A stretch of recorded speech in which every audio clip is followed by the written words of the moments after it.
Voici comment j'ai eu plus de 100 000 utilisateurs sur mon application. Moi c'est Romain, et si tu me connais pas, je suis développeur et cofondateur de Sendshort. Dans cette vidéo, je vais vous expliquer tous les outils que j'ai utilisés pour développer mon application de zéro et quel était l'intérêt derrière chaque outil. Parce que l'idée, c'est pas forcément que vous utilisiez les mêmes outils que moi, mais que vous compreniez pourquoi j'ai utilisé tel ou tel outil et que vous puissiez implanter le même type sur vos propres applications. Donc tout d'abord, mon application, c'est quoi? Mon application, elle permet aux créateurs de contenu d'importer des vidéos au format horizontal, donc par exemple des vidéos depuis YouTube, et de les transformer en contenu vertical pour les réseaux sociaux comme TikTok ou Instagram. Et son nom, c'est Sendshort. Avant de commencer, je voulais vous dire que j'ai créé mon Discord.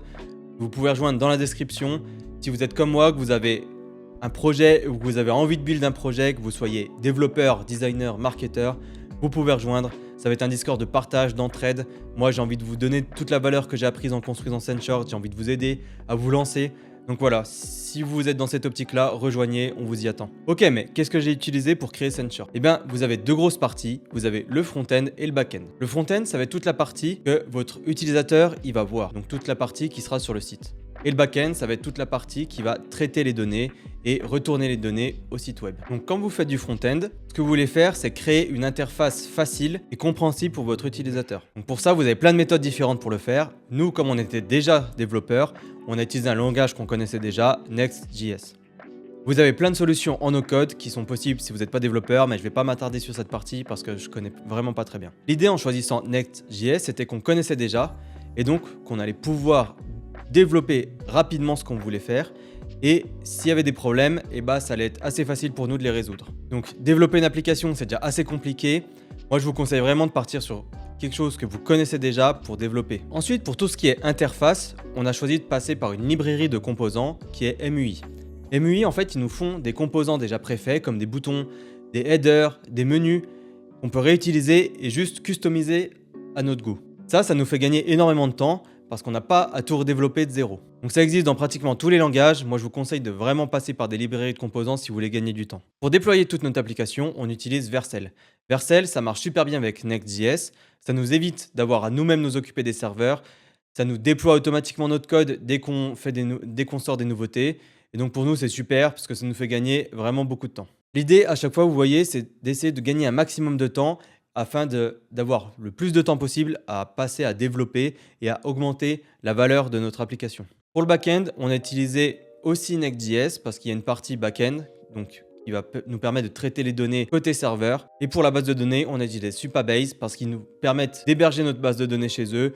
Ils nous font automatiquement les sauvegardes, ils nous permettent d'avoir un système d'authentification intégré. Donc ça, c'est encore du temps de gagner. On a une partie sur Amazon avec des serveurs en Python qui tournent, qui vont nous servir à faire tourner nos modèles d'IA pour tout ce qui est reconnaissance des personnes sur les vidéos pour faire le recadrage automatique et aussi le speech to text. On utilise également Amazon pour faire tout ce qui est hébergement des vidéos. Donc voilà, ça c'était en grande partie notre stack. Il n'y a pas de stack idéal. Moi, je vous donne la nôtre comme ça, mais essayez pas de recopier la nôtre si vous ne connaissez pas les outils qu'on utilise.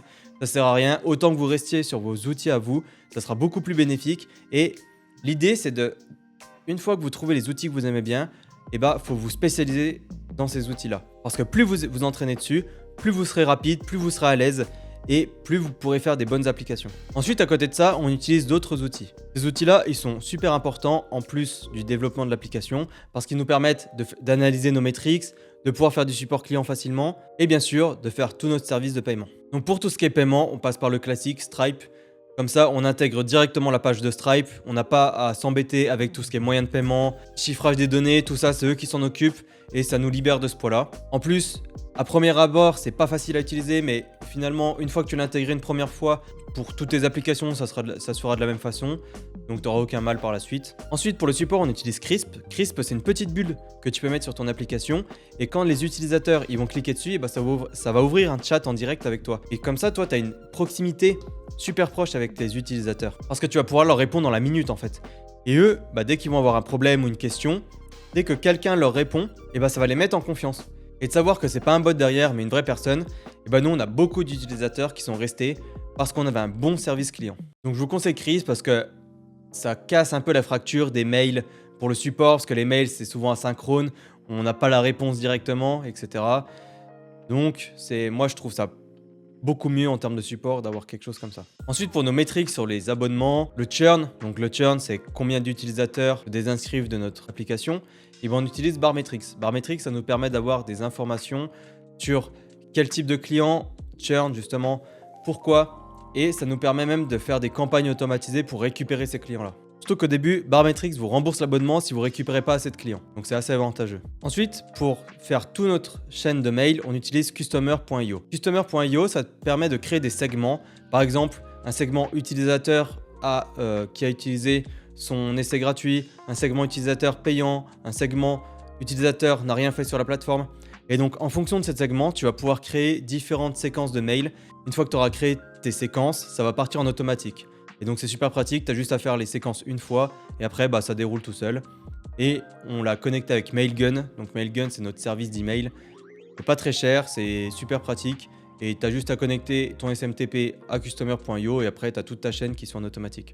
Donc Customer.io, c'est un peu galère à mettre en place au début sur ton application, mais une fois que c'est mis en place, ça roule tout seul, donc ça c'est pratique. Et donc voilà, c'est à peu près tous les outils qu'on utilise. Comme je le répète, il n'y a pas de stack parfaite. La stack parfaite, c'est la vôtre, c'est celle que vous maîtrisez, c'est celle que vous arrivez à utiliser le plus facilement. Et voilà, donc ce qui compte, c'est pas vraiment le code, c'est plutôt le produit que vous allez créer, le service que vous allez faire qui va accompagner votre produit, et c'est là-dessus que vous allez pouvoir vous démarquer de vos concurrents. Enfin voilà, c'est la fin de cette vidéo, j'espère qu'elle vous aura plu, que vous aurez appris des choses, que ça vous aura aussi donné envie de vous lancer.